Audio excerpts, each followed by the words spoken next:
All right, we're back. Today we're talking about best places to start your career. What are some of the roles? We consistently, I know I have, and Cameron, we separately have talked about this and talk about like sales and customer success, customer support type roles being some of the best places to start. Today, we wanted to hone in on customer support, customer service type roles. I think it offers a lot of career upside. A lot of things we like about this as one of the best places to get your first job. So we're going to dive into that. Cameron, first thoughts. Yeah. So, I think there's actually two like levels in your career where customer service, customer success are good starting points. Let's talk about like pre-career teen jobs, stuff you're doing over the summer or while you're in school, et cetera.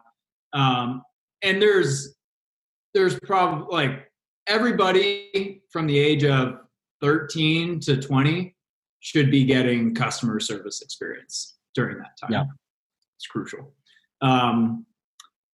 You can tell when we're talking about, more career-oriented jobs as you're older, like you can immediately tell if someone's had early customer service experience. And for sure. And it makes all the difference in the world. Being able to communicate, build relationships, problem solve for a business's customers is one of the most valuable skills that you can develop. I don't care what you end up doing long term. I don't care if you become a code monkey that's siloed in their remote home office. You have to be able to communicate with customers. No disrespect to the engineers out there. Yeah. So let's dive into why. And the first thing that comes to mind, like there's this term that I like a lot. I don't know if I read this and stole it from somebody else or if I just came up with it myself writing a blog post a long time ago, but it's this term highly leverageable. And I think that especially as you think about like earlier in your career, in particular, if you don't know what you want to do, like trying to experiment and try different stuff, but there is some strategy that you can approach those jobs with, even if you don't know what type of industry you want to work in, what specific role you want to work in. And that's it, when you don't know those things, the strategy that makes sense to me, and I've seen to be really effective for people that have done this, is taking jobs that give them things like the building blocks to be successful regardless of what they do. And I think customer success, customer service, whatever the name nomenclature you want to use, I think that's one of the best ones. I think sales is great too. And the reason that I think that those jobs in particular are highly leverageable is because you are thrown into the trenches in a direct customer facing relationship. Yep. And because you're on the front lines, like you're learning so much. You're learning, what are the customers like? What do they not like? What are their pain points? Why did they hire our business to do XYZ thing? Why are they firing us? Why are they unhappy? And all of that kind of information is really useful, I think, not only in the confines of like a one specific business, but I think just in forming a really valuable mindset about the relationship between businesses and customers. And I think if you can cultivate that mindset, it's so valuable regardless of what role you're in. And I think that, there's so much upside of having that type of mindset, plus the actual face-to-face experience, working with customers. Yeah. So I think there's a number of different angles where early customer success service experience is valuable. One, you're going to build long-term valuable skills that you can take anywhere, like you were saying. And I think one of the biggest ones is to be able to de-escalate situations with customers. Yeah. So, that's kind of the stereotype of customer service, where it's like, all right, you're going to be on the phone or answering emails or live chats of pissed off people all day. Who the hell wants to do that? Yep. Not very rewarding work, not the type of work that requires particularly valuable skills. I think a lot of people equate it to like, hey, I'm just going to be stuck in a call center. And this is where, one, like, I would tell any young person, like, go work at a call center for a year. Like, go grind it out. If you're the type of person who can stick with that type of job for 6 to 12 months, then that's immediately going to stand out to me if I'm hiring for entry level positions. But the second thing is like, all right, let's talk about if you're doing customer service at a quality company, like a tech startup, there's a lot of long-term growth opportunities there. Those types of roles are like I said, like, one, really valuable because you're going to develop skill sets that you just need to have long-term, being able to de-escalate, being able to manage those relationships. I think that's how you really develop a strong ability to empathize with people. So there's all that. And I would recommend everybody get this type of experience. And if you're someone that's a little timid or scared of these types of positions, I would encourage you to take that challenge. Like, that's the best way to get out of your comfort zone, build confidence and stuff. And comparing it to sales, like, I think for people that are on the shyer side or more introverted, customer service can be a great starting point because it doesn't come with the same type of pressure that sales does, where you're like, all right, I need to hit a quota. Like, where someone that's more eager, more competitive is usually going to jump in and stuff. But anyway, the last point is learn. That's one of the best ways to learn about the company itself. Yep. Because you're on the front lines, and people that are siloed from like, hey, what is the day-to-day of our customers actually like? Like, you're actually at a huge disadvantage. Like, when companies grow and people move into leadership positions or management positions, I think the best ones intentionally make sure they keep some type of day-to-day contact with customers and everything. So you're actually able to get experience that's valuable. And then my biggest one is, we deal with this a lot with young people we work with at Praxis. It's great for career discovery because I actually think it exposes you to a little bit of everything when talking about different roles and stuff. There's a sales component to customer success. Maybe whether that's formally like, hey, like, part of your job is trying to upsell people, or informally of like, you're just trying to keep customers satisfied and happy with your product experience.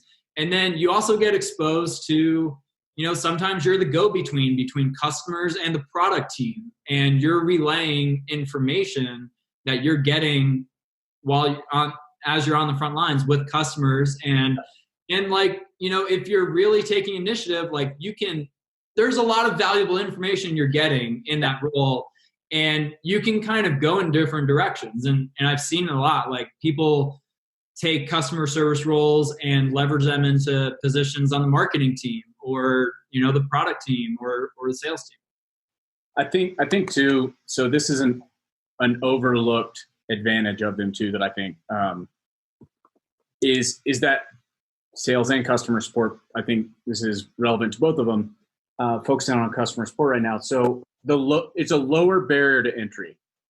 Like, those types of roles, they traditionally, the amount of experience you have to get access to these types of jobs is it's much lower barrier to entry. And also, it's a very low bar in terms of being really bad at it and being good and being great. Yeah. Like, you can be just decent, have good judgment, be good at communicating, be quick to respond, and be good at customer support. But beyond that, here's another point that I really like about it. Kind of goes along with the lower barrier to entry. Is there is famous sales training. Sandler rules, and he has another one called Sandler Success Principles. And I was flipping back through that the other day, and I was reminded he's talking about the mindset it takes to be successful when you're early in your career, particularly in a sales career. And one of the points that he makes is cold calling isn't forever. And I think that same type of that hurdle people have about sales, like I don't want to get told no all the time. I don't want to make a bunch of phone calls, a bunch of emails early on in my career because that sounds intimidating. I think there's kind of that same stigma with customer support where it's like, I don't want to deal with angry customers all day. I don't want to that's intimidating. Yeah, sure. It is intimidating, but it's not something that lasts forever. It's something that if you can figure out how to do that really effectively, you can advance quickly in your career. But that exercise of going through that and commanding a really strong proficiency in that, that's going to be valuable forever. And it's really valuable forever because of something that I've learned in my life and career so far. And that's you've always got a customer, whether you're actually working with the customer that is paying the company money or not. You've always got a customer in your career that you're trying to please. It may be, a manager, it may be investors or a board or whatever the case is. There's always somebody you're trying to, that you're responsible and beholden to, and getting really good at figuring out how to navigate customer service. That's effective always in perpetuity. So. Yeah. And, it's interesting. I was thinking let's compare it to some traditionally sexy entry-level roles that are out there, social media coordinator or whatever. Hey, I get to be creative and think strategically, and I'm setting up social posts for my company. Most of the time, that type of role is not, it's farther removed from having an impact on the company than something like customer service, and therefore it's actually not as valuable. And I also think those skills compared to customer service many times are not as translatable either. Yeah. The stories too. The stories that you're going to get, think about being in interviews down the road. The stories you're going to gain from working through conflict resolution with a customer are so much more actionable and applicable than I was posting a bunch of tweets or whatever. Yeah. And the what I really like about it is that it's such a great skill if you're combining it with other more hard type skills over time. So if you decide hey, I'm actually really interested in data analytics, or hey, I'm gonna go a junior software engineering developer route, if you're that alone, there's a bunch of people with some entry to mid-level skills in those areas. But if you paired it with, oh, by the way, I had 2 years of customer service experience, and I can tell great anecdotes, great stories about how I was able to relate to customers, how I was able to de-escalate, situations where they were pissed off at our company and things like that. Yeah. I'm going to be really excited if you can bring that to the table in future roles, farther along in your career and stuff. Yeah, absolutely. I remember interviewing somebody, back when we were growing a customer success team really quick, really fast. We were hiring tons of people for this role. And I remember still to this day, one interview in particular, remember asking about a time in the past when something went wrong. And this person, is pointing to some customer service experience. They happened to work at CreateSpace at the time. And I don't remember the details of the conflict, but I remember that it was a larger customer, and that this individual was doing everything in her power to make this situation better. And it was just a difficult customer. CreateSpace, owned by Amazon. That particular situation got escalated all the way to Jeff Bezos' office. like Jeff Bezos. She got to meet Jeff Bezos. This is not the conditions you want to meet him in under, right. But she was doing absolutely everything in her power, like following protocol and all of this. It was just a particularly difficult customer. But I remember that story. They resolved the conflict or whatever. But I remember that story, and it was one of those ones that sticks out, like just like how strongly some of the stories can be. You probably don't want to have really terrible escalations or whatever, but that just immediately came to mind as a really cool story that I've heard somebody use in an interview. She got the job too, by the way, but I think there's so much valuable learning opportunities in that to take away. Yeah, I think that story is a really good example. And this goes beyond like, hey, is customer service a valuable starting point or not? But that story is such a good example of it doesn't matter what role you're in, especially early in your career, if you're doing it at a high level, yep. that will lead to plenty of growth. And, yep. and that's because like there's such a low bar to getting your career started, and there's so little that you actually know about yourself, about what you want to do. And whether it's customer service, whether it's social media marketing or sales or whatever, just kick ass at what's in front of you, and that's what's going to pay off long term. Yeah. Another interesting angle about customer success. So this is another one that I really like, is like, this is a double-edged sword though. So you have the opportunity to shape an outsider's perspective of your company and your company's brand.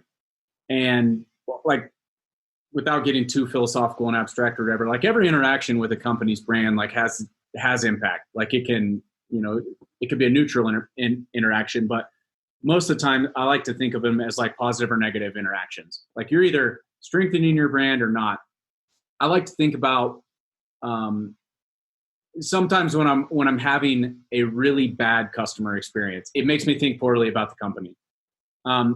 Similarly, when you have a really good customer service interaction, you're like, wow, that's awesome.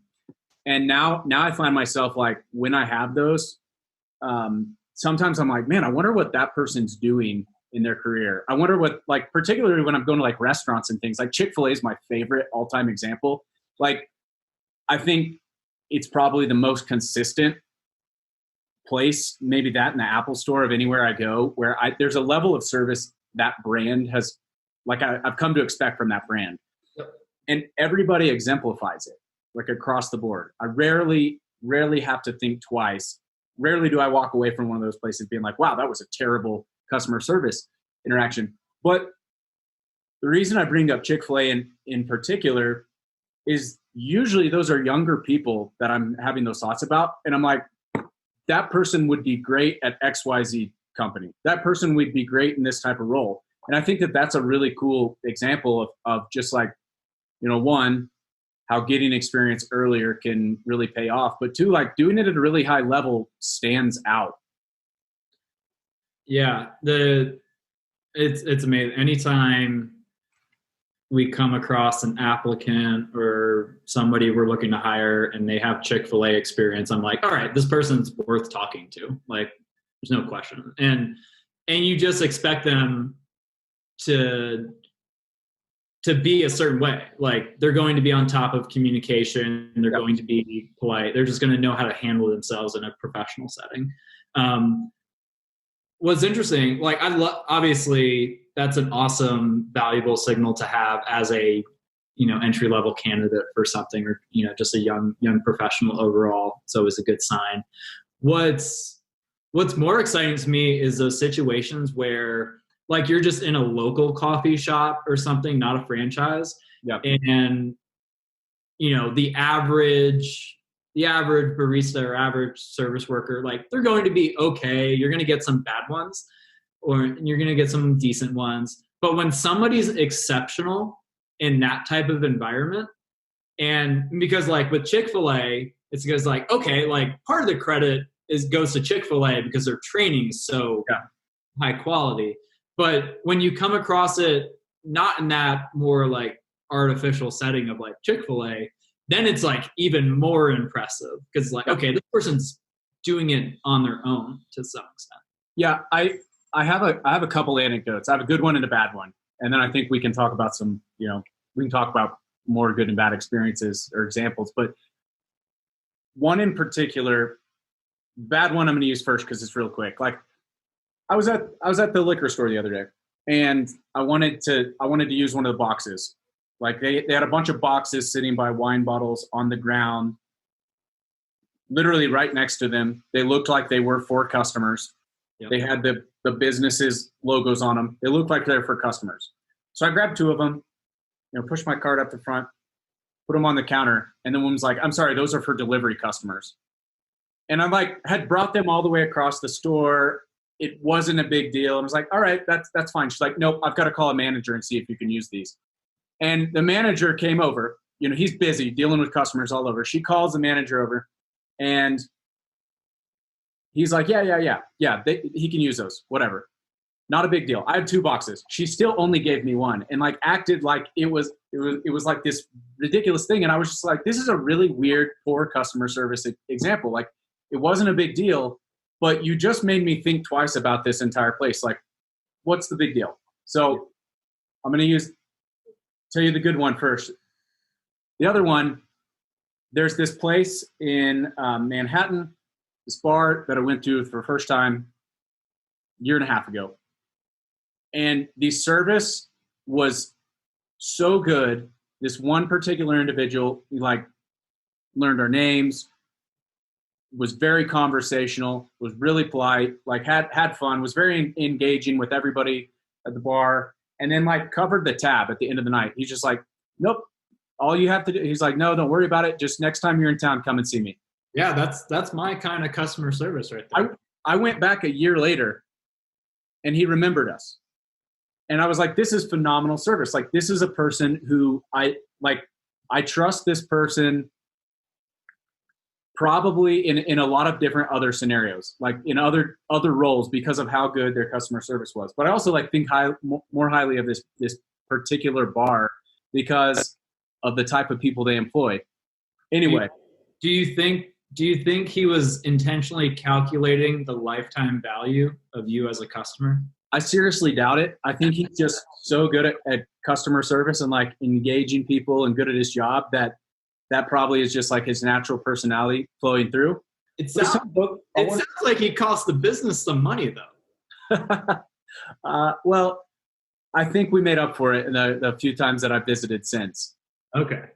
It's a little risky though, but that's a risky example. But the reason I wanted to bring up both of those examples is it's so easy to go over the top because I think we're so accustomed to either just neutral or poor customer service quality, or at least I know that I am, that I think it's really easy to stand out and open up opportunities for yourself by just going a little bit over the bare minimum. Right. That's all it takes to brighten somebody's day, to stand out, and to open up doors for yourself.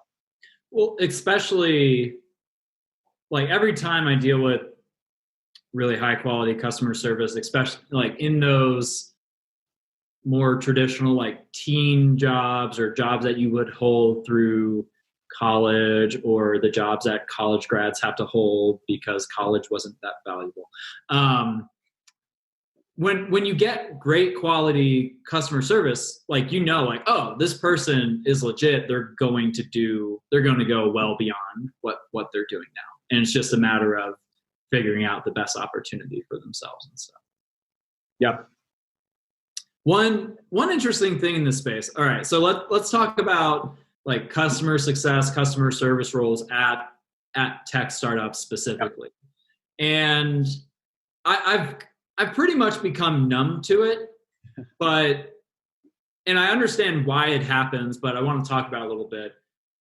All of the different silly, ridiculous names that customer service roles are given at mostly tech companies. You have customer advocate, you can be a champion of customers, customer experience rep. And all right, here's why I don't like it.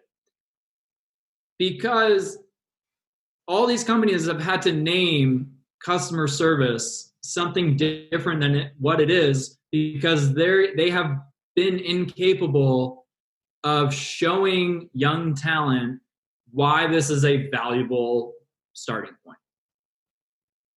And I don't know, it frustrates me. I have some ideas on how they can improve it, but I think it's almost, it kind of hurts it, and it hurts those roles, because now it's like, okay, like why are you dressing this up unnecessarily? Yeah, I think there's an inherent distrust or mistrust when you read titles like that too. Like you're like, okay, is this legitimate? Like this sounds a little bit fluffy, unnecessarily fluffy. Like at the end of the day, am I working in a call center? Am I like, what's like, people want to know, what does the day in, day out actually look like? Like, am I actually, do I have any level of autonomy at all? Or am I reading scripts? Like, just tell me the truth. Like first check that box, be a little bit real about what the job looks like. And also like what you said, like communicate the value. I think there is the misconception that customer service jobs are low on the totem pole. They're not fun. They're like terrible because that value isn't communicated. I also wonder if most people in those roles actually feel empowered, like their job matters. I truly wonder that. I think the companies that do it well, that's probably the case. Yeah, the companies that do it well, in my experience, they treat those types of roles as a talent pipeline to hire more highly leveraged positions at the team. And if you can, as a company, what I would recommend is like, all right, like it's totally like, I think one of their pain points is that it's hard for them to get people to stay in those positions. Yeah. A lot of young people treat them as like, I really want to do marketing, but I'll get my foot in the door through this. And then like in 3 months, I'm going to try to hop on the marketing team. And like, that's not going to work. Like you're not valuable enough in 3 months to be able to move to different teams and whatnot. But I think what I would recommend companies do is like create an 18-month, 12 to 24-month roadmap. Yeah. And lay it out like, hey, in the first 6 months, this is exactly what you're going to be doing. Here are the specific skills you're going to develop for yourself.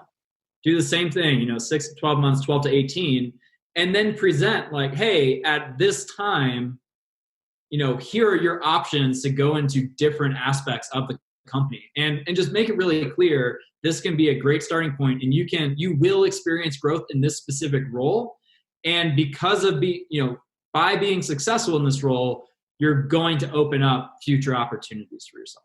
Yeah, I think you're right. It's probably not just a function of like poorly defining roles and selling how important the roles are, but it's probably also a function of like most companies on the whole are really poor at like this idea of talent development. They think about roles as like this, I have this open requisition, I have this open job, I need to fill this. Yep. And like in a vacuum, maybe that's okay. But people care more today about like having a plan. They care about a path of progression and like, what does this mean for me? What is this 2-year, 3-year, 5-year plan at this organization for me? Especially knowing that if I only stay here for 12 months, it's going to be hard to go get the next job. Like I want to know what kind of path you have laid out for me. There's an interesting, I think it was Delivering Happiness by Tony Hsieh, the founder of Zappos. I think this was their company, but I want to say that everybody they hired started in customer support, and they had to like graduate out of a customer support training plan before they could even go into whatever role they actually wanted to hire this person in. I really like that model, where if you even if you don't have the full like, here's your 18-24 month roadmap in the company on where you could be, like if everybody just starts there, I think that's a really good way to fill that function in your business. Yeah.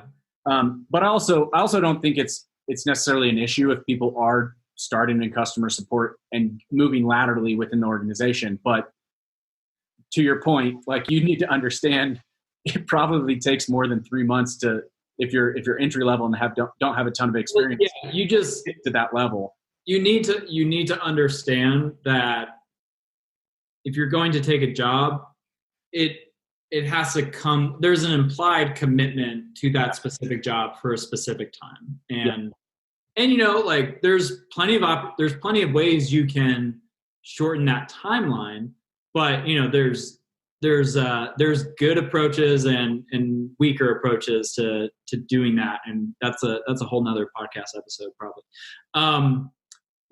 The other thing, like I totally understand, like not every company can have every single position be about like, well, here's how you'll grow in the next 2 to 3 years. And this is what it will lead to. And it's like one big circular talent roadmap of development for you as an individual.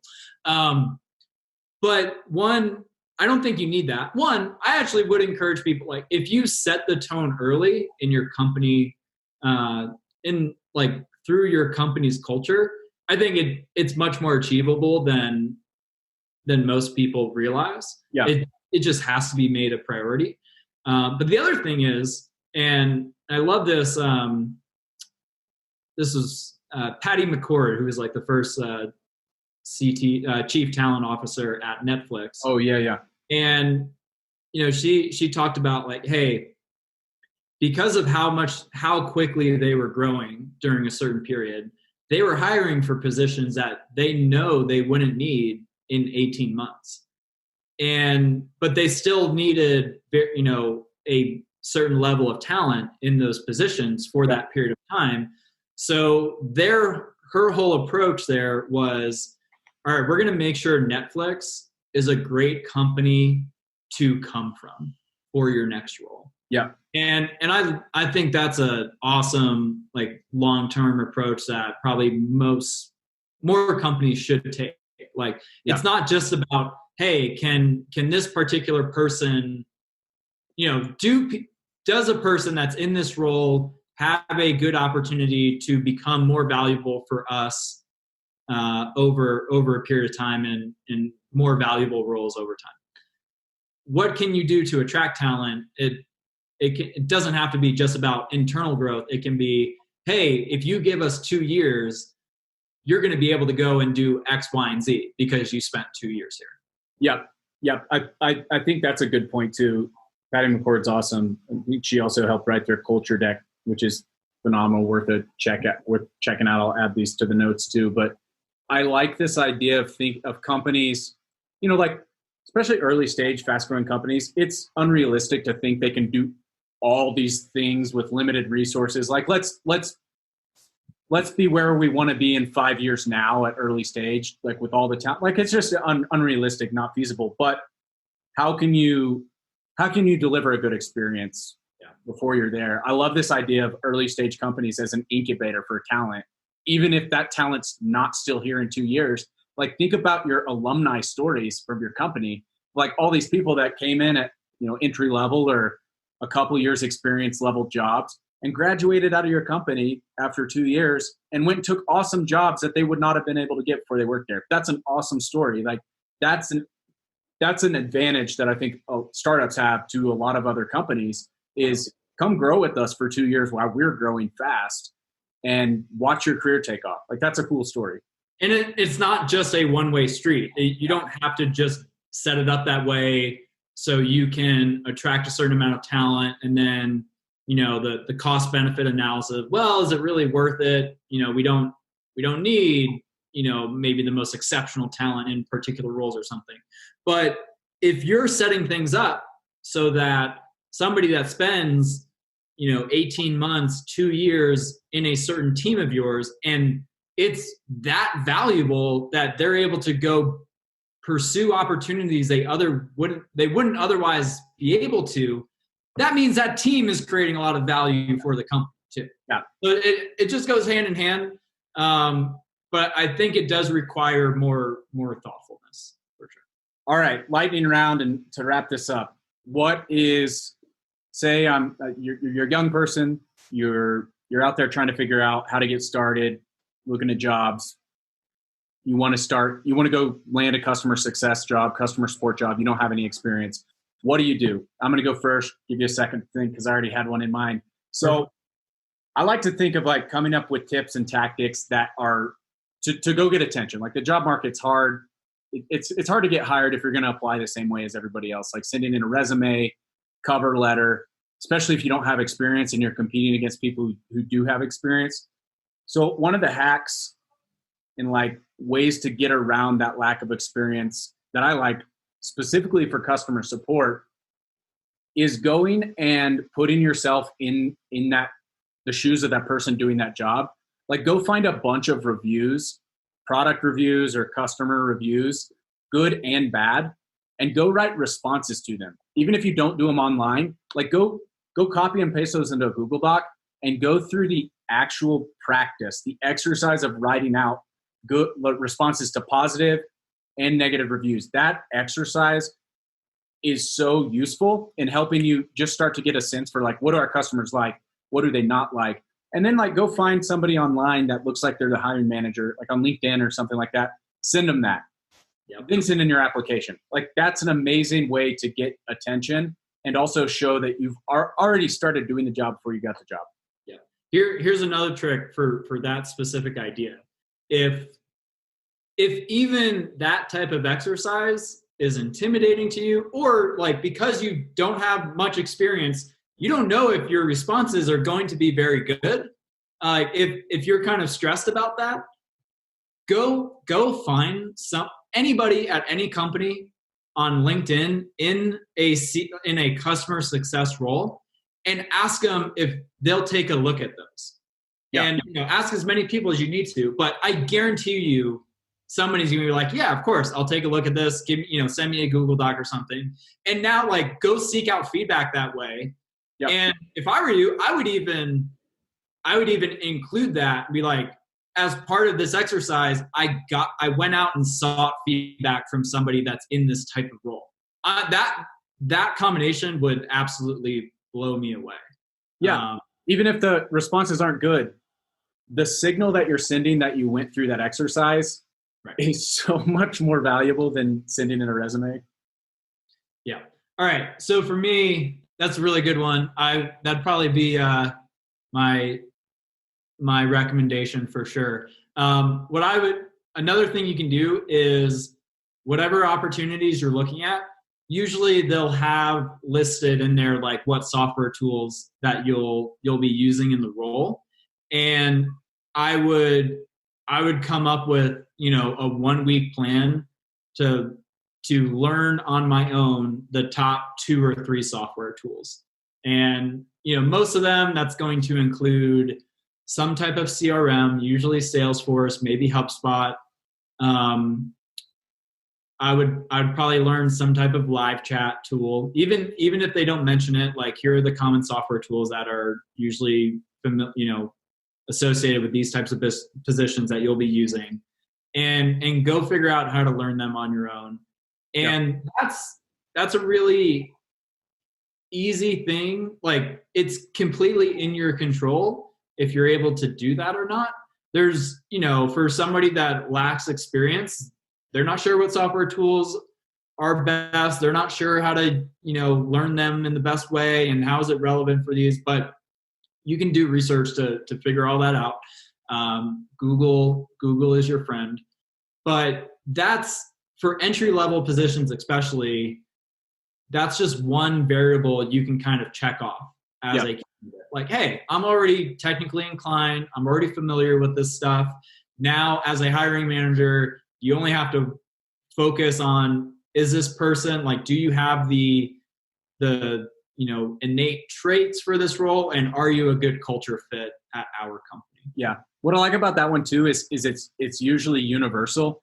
Like it's not company specific. Most companies, particularly tech startups, use, if not the exact same tools that do the same functions, And so like you learn them for one, like you've got that box check for all of them now. So like if that opportunity doesn't work out, you can go use the same play, run the same play with any of these other opportunities you're interested about. So, yeah, and your exercise is just as translatable. Like you do it for one company and you're able to show other companies like, hey, here's an example. Yep. That gets you 80% there.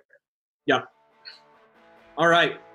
Great chat. If you want to learn more, we'll drop some links in the show notes. Feel free to reach out and talk soon.